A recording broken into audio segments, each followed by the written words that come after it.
तो जो लोग जिस मंडली के हैं वो उसी मंडली की बात करेंगे। शराबबंदी कानून पर जिस तरह से लोगों ने नौटंकी की थी, जहां बैलगाड़ी जाती थी आज वहां स्कॉर्पियो और पजोरो और बोलेरो खड़ा मिलती है उन बसावटों में। जब रोड बना तब ना, गांव की ज़मीन का रेट कितना हाई हुआ है, जब कम्युनिकेशन और बिजली पहुंची है तब ना।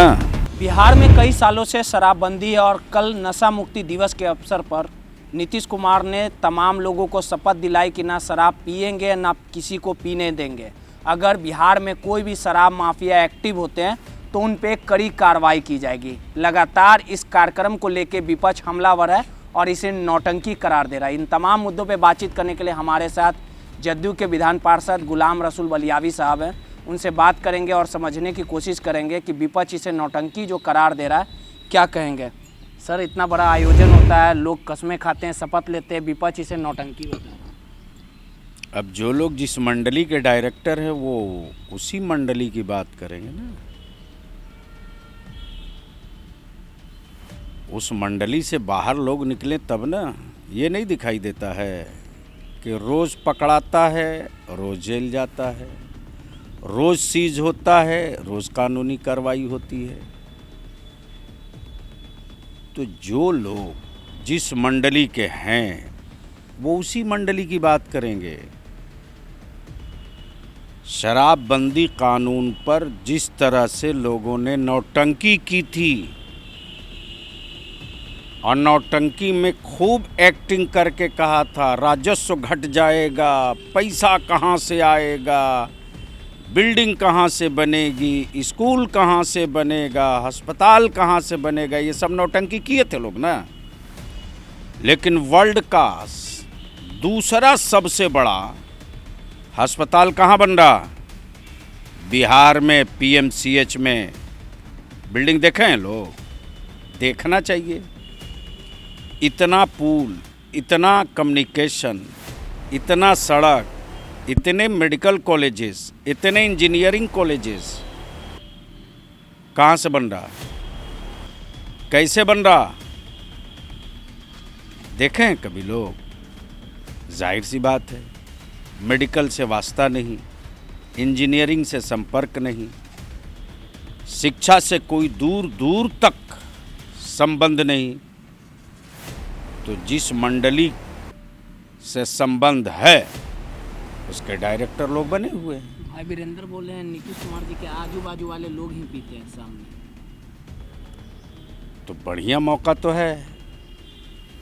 भाई वीरेंद्र को चाहिए कि फ़ोन करके इन्फॉर्म करें, ये खबर दे दें प्रशासन को। अब वो अगर न धरा जाए तब ना।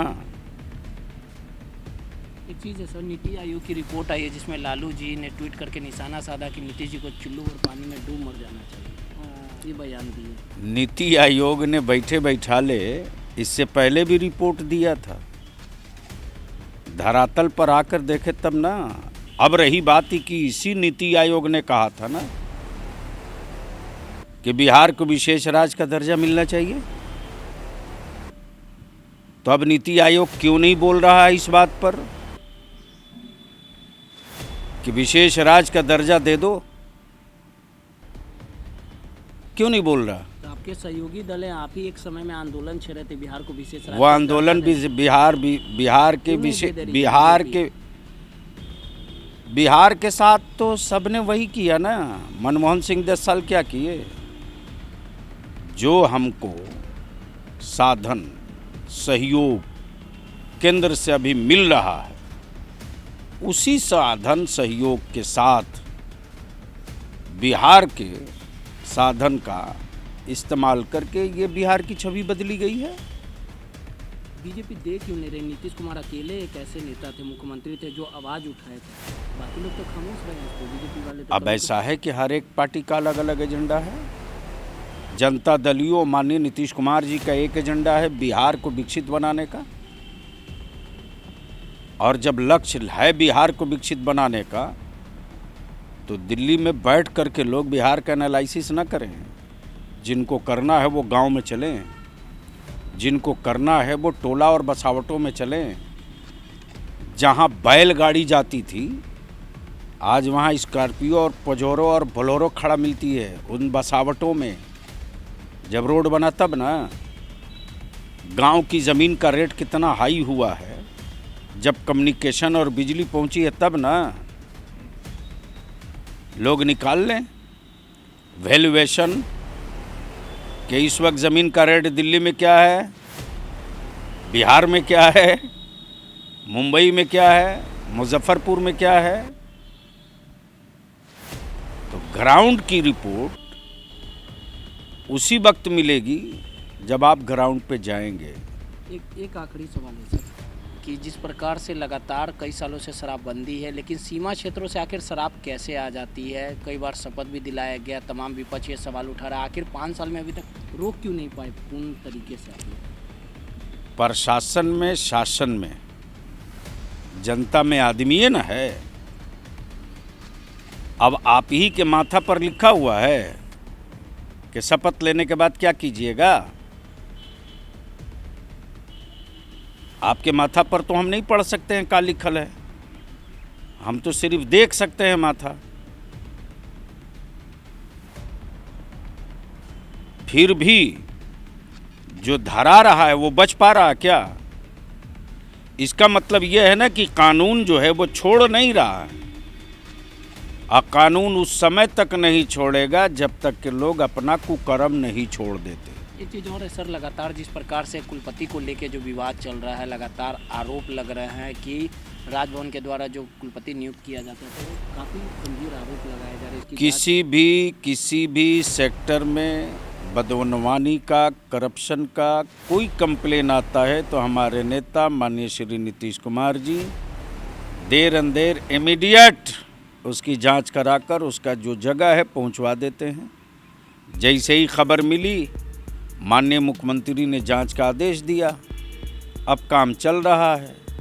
जो मुजरिम होगा बचेगा नहीं, और जो सही होगा वो फंसेगा नहीं। एक आखिरी सवाल, एक मामला काफ़ी तेज़ी से चल रहा है। एक महिला ने जो IAS है संजीव हंस और गुलाब यादव पे गैंगरेप का आरोप लगाया। FIR नहीं हो रहा है, लगातार वो आवेदन दे रही है। ये गलत बात है कि FIR नहीं हो रहा। वो